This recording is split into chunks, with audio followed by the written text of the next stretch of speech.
I don't want to go into tons of details. You need to know that for the last 7 years I have not been at home. And during this time my 2 brothers and sisters were still living there. While I was at home, our stepfather abused us mentally and physically. We lived in crappy houses that were covered in real garbage, including animal feces, absolutely everywhere. I haven't heard from my little sister since May. I'm pretty sure she was told to cut contact with all of us. We are her older siblings. My second sister, after my younger sister, is overweight and has spinal problems and has to diet and see a specialist she is not taken to. I told the social worker that I wanted to check on them because they were in a sorry state and because I'm not sure if there is still any physical or psychological abuse going on in the house. This genuinely worries me. I told them what happened to us, hitting walls, throwing things at us, swearing, belittling our character, etc. And told them repeatedly that I really just want to know what my younger brothers and sisters are not the same living conditions as they were.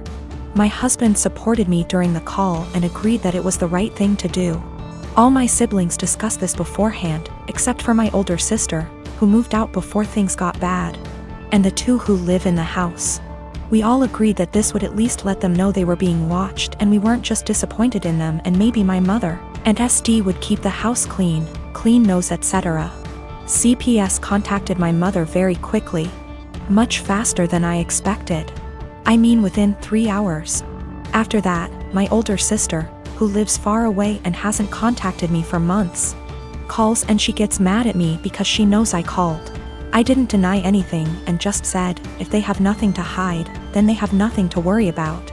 It will all be over pretty quickly, to which she replied, what if it doesn't? If they are taken away? I said, I hope it doesn't come to that, and if it does, it's not on me. I didn't harm them. I didn't leave animal excrement around the house. I asked, would you let your children live the way we lived? She didn't answer. I asked again and she said, no. I'd keep a decent house, but it's not your job to tell someone else how to parent. I said, okay. So, if that's all, why did you call? I think we're done. She told me that we all need to get over what happened to us and move on. She left long before the violence started and she wasn't around, regardless of my personal experience. I can't help but feel like I did something wrong. I have limited contact with my mother because of her husband, and she denies that any of us have ever been abused. My sister asked, why don't you just come in and see the conditions? I told her, I can't be around my stepfather. I refuse to expose myself to this negativity again. Even though my husband and siblings agree that it was the right thing to do, I still can't help feeling wrong because of it. Like it wasn't my place. But if it wasn't my place, then whose was it? I really would like a third-party opinion on what I did. Am I wrong in reporting my family? Honestly, should I have just kept my mouth shut? I don't mind if I don't have any contact with my mom or older sister. They don't even know that I'm almost 4 months pregnant because we don't talk very much. So the possibility that I'll never have a real relationship doesn't bother me. What worries me is that I don't know if I was right. I called my mother's CPS based on previous experiences of psychological and physical abuse by our stepfather. I have not heard anything from my younger brothers and sisters for a long time, because communication was interrupted. We lived in appalling conditions. There were animal feces, rubbish and mess everywhere. We were beaten, things were thrown at us, etc. I told the police that I was not sure if something was going on for sure because, again, no contact. But I wanted them to check on my siblings. Was I completely out of sorts? My fiancé, Charlie. My sister, Kendall. Kendall's boyfriend, Jack. Charlie and I have been together for 6 years and have lived together for 3 years. We met in college. Our relationship is awesome. I love him more than anything, and I know he's the one I want to spend the rest of my life with. We're best friends, we make a great team, and we're really happy together. So no problems there. Kendall and I have always been close. We've had normal sisterly arguments and whatnot, but I love her and she's family. I don't really know Jack that well, but he seemed like a nice guy, which obviously isn't the case, and we've all gotten along until now. Kendall and Jack have been together for 2 years. Their relationship is rocky, Kendall has called me countless times because of fights, breakups, and drama. I've always been her shoulder to cry on, and I've supported her through everything as best I can. She has gotten jealous of my relationship with Charlie, saying things like she wishes she could have a perfect relationship like ours, and she wishes she could have that connection with Jack. Recently, within the last 2 months, she started saying things like, I should just steal Charlie from you, and I wish Jack was more like Charlie. I think Charlie and I would be a great match. She started flirting with Charlie, which made him super uncomfortable, and overstepped boundaries.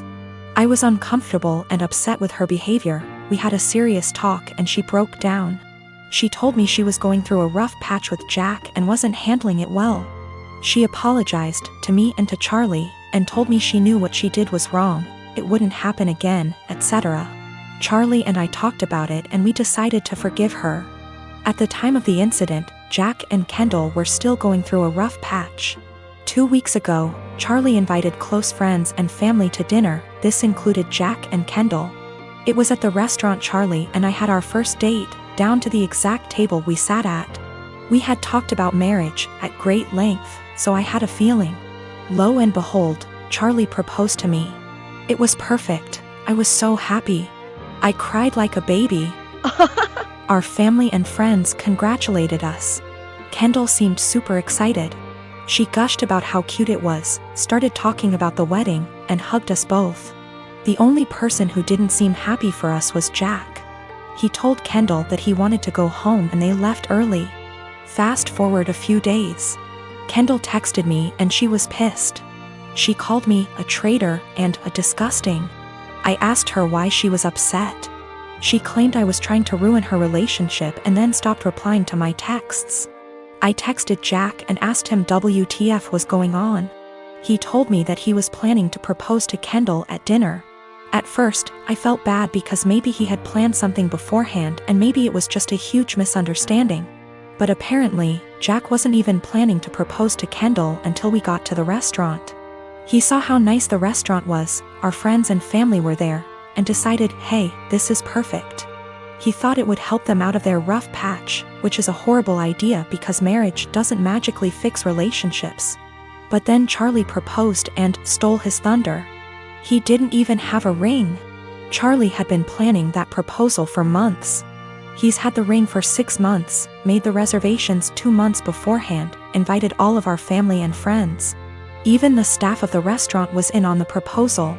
He put a lot of thought into it, and I don't think Jack's heat of the moment decision to propose is more important than Charlie's carefully planned proposal. I'm actually upset that Jack would make something this special and important into something dramatic and all about him. I didn't apologize. Charlie and I talked about it. He agrees and doesn't think we should apologize. Since then, Kendall and Jack haven't talked to us.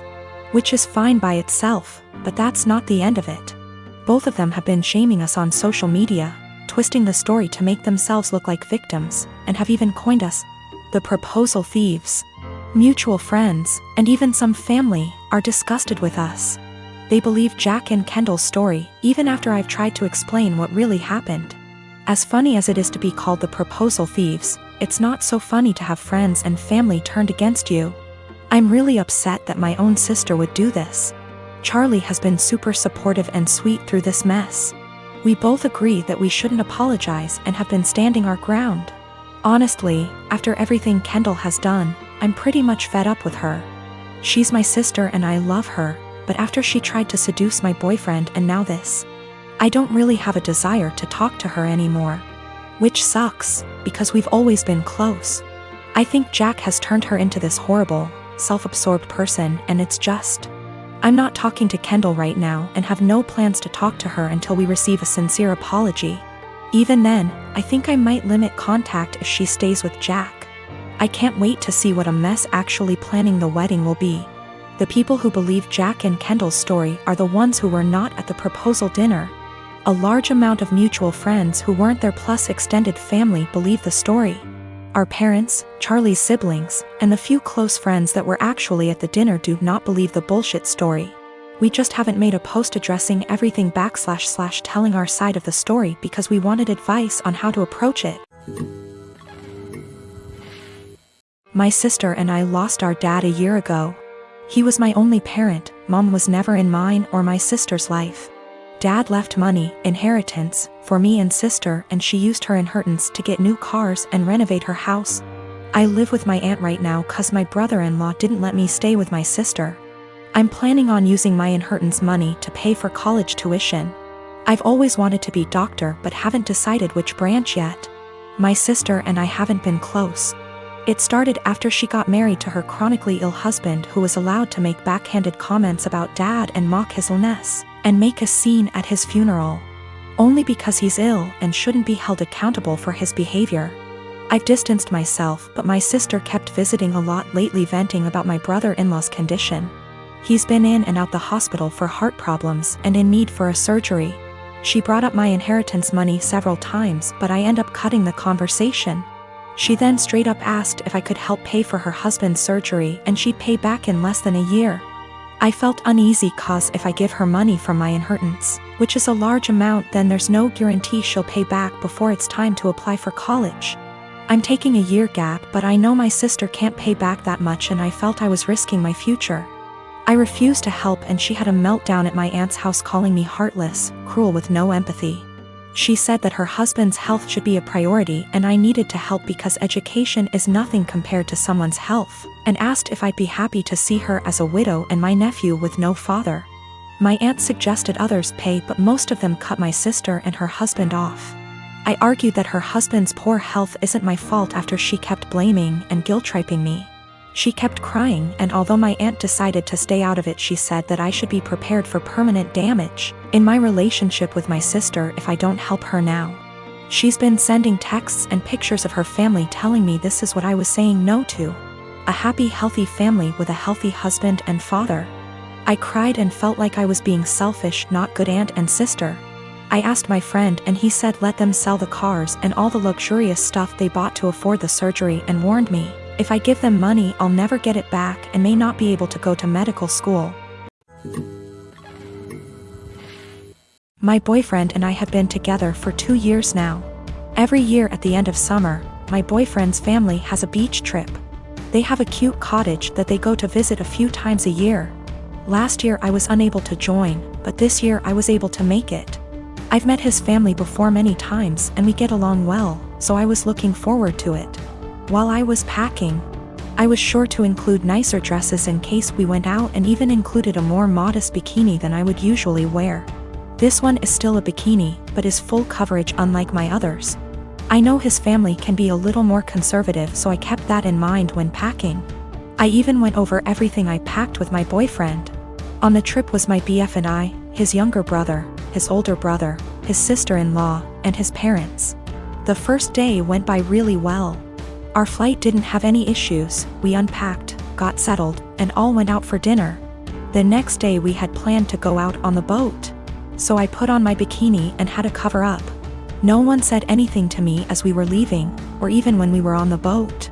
I spent the whole day in my bikini without a single comment. It wasn't until that night I realized people had an issue with it. We were all drinking on the boat, with the exception of my BFS sister-in-law because she's pregnant. And we continued drinking when we got back. So after dinner, we were all pretty wasted. When we were talking about our time on the boat, my BFS dad made a comment about how everyone was staring at me because of my slutty bikini. I was embarrassed and just laughed it off, but then everyone else chimed in to comment on it.